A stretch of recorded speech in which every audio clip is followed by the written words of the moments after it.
Hello. जय सिया राम। और हमेशा की तरह मुझे पूरा भरोसा है आप सब बहुत अच्छे होंगे।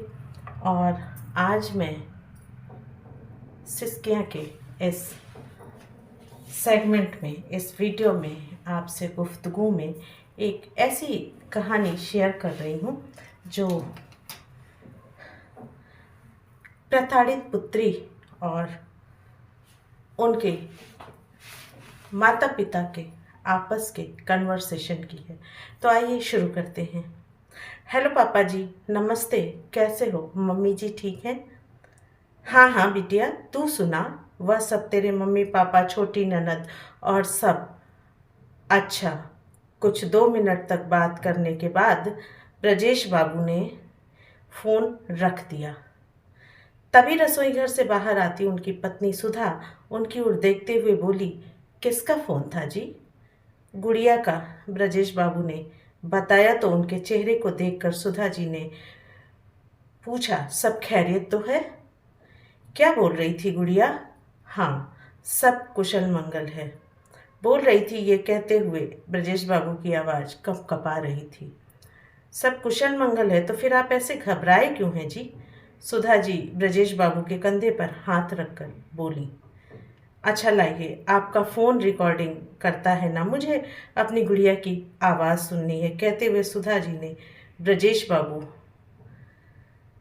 के हाथों से मोबाइल फ़ोन ले लिया और अपनी बेटी गुड़िया से हुई बातचीत सुनने लगी। बातचीत में सब सामान्य सा ही था।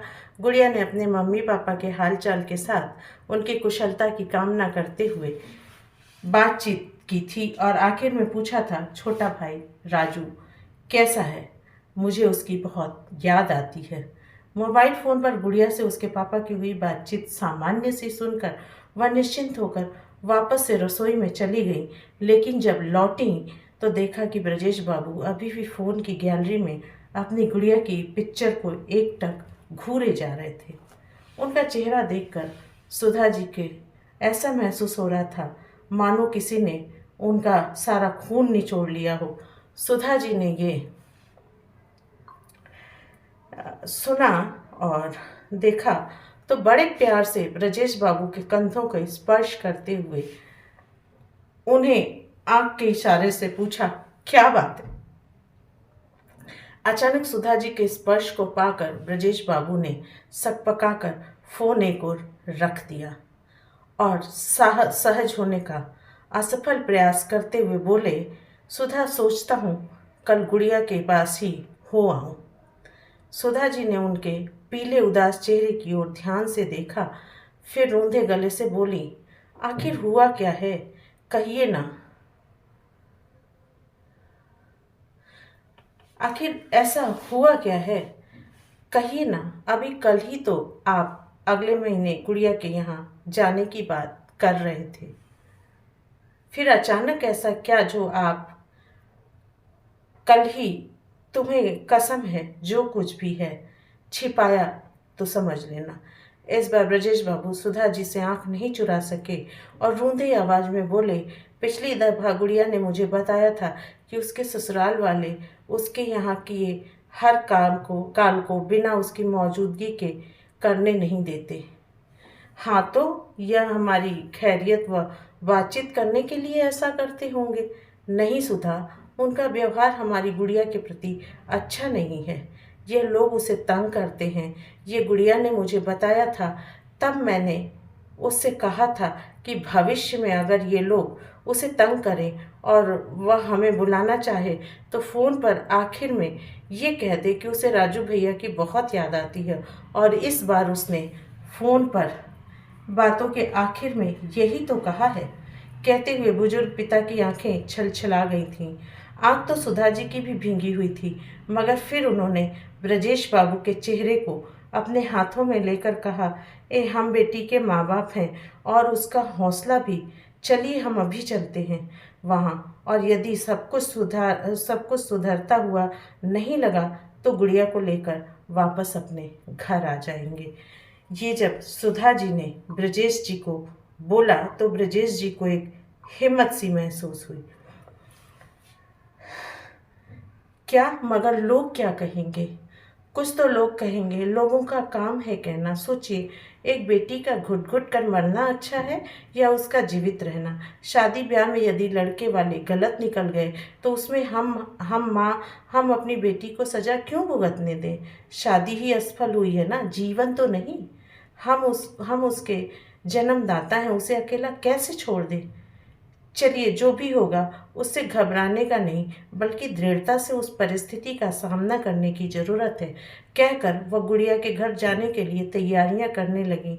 वहीं एक अपनी पत्नी सुधा के साहस और आत्मविश्वास को देखकर ब्रजेश बाबू के मुरझाए चेहरे पर भी एक अजब सी ताजगी थी। वह भी अपनी पत्नी सुधा के साथ तेजी से दृढ़ संकल्प लिए अपनी बेटी की ताकत बनने के लिए उसके ससुराल की ओर रवाना होने की तैयारी करने लगे। आप हो सकता है सोचे कि इस कहानी में ऐसा नया क्या है।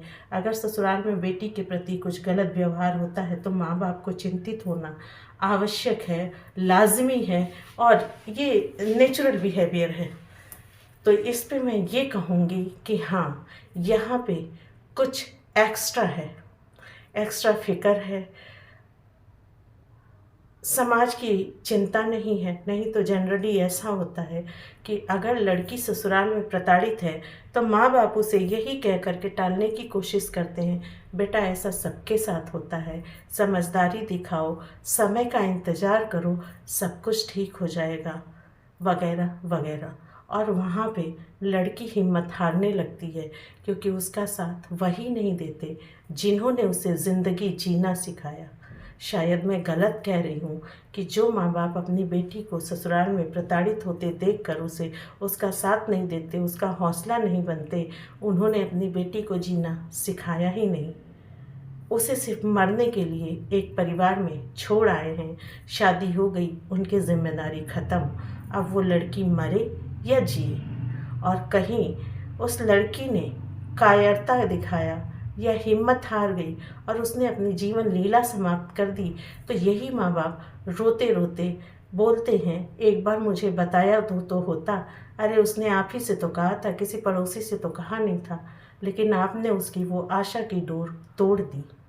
और अगर वो कुछ ऐसा निर्णय लेती है कि उस घर को छोड़ के अपने बलबूते वो अपनी ज़िंदगी फिर से शुरू करना चाहती है, जीने की कोशिश करती है, तो भी ये माँ बाप कुछ ऐसे होते हैं जो साथ नहीं देते, समाज की बातों में आते हैं और अपनी बेटी को इस समाज में, इस दुनिया में, इस मझधार में अकेला छोड़ देते हैं।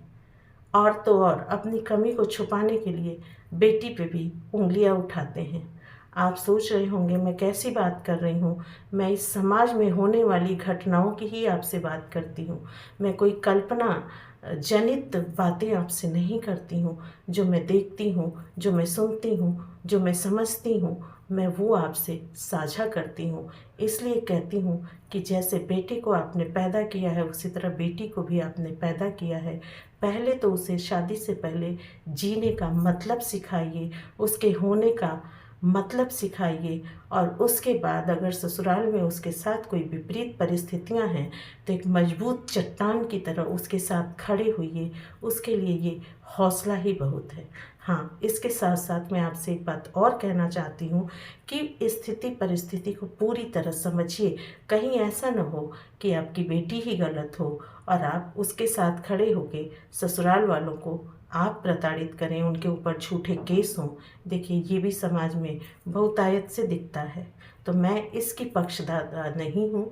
हाँ, मैं प्रताड़ित हो रही बेटियों की बात कर रही हूँ कि प्रताड़ित हो रही बेटियों को सबसे पहला सुरक्षा कवच उनके माँ बाप होते हैं।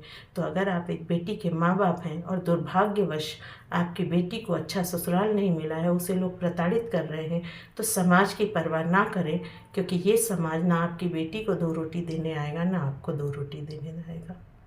तो आज के लिए इतना ही। जय सिया राम। अपना ख्याल रखें और आसपास की सिसकियों को सुनने की कोशिश करें, दूर करने की कोशिश करें। मनुष्य का जीवन मिला है, कुछ तो अपने मनुष्य होने का कर्तव्य पूरा करें। फिर मिलेंगे।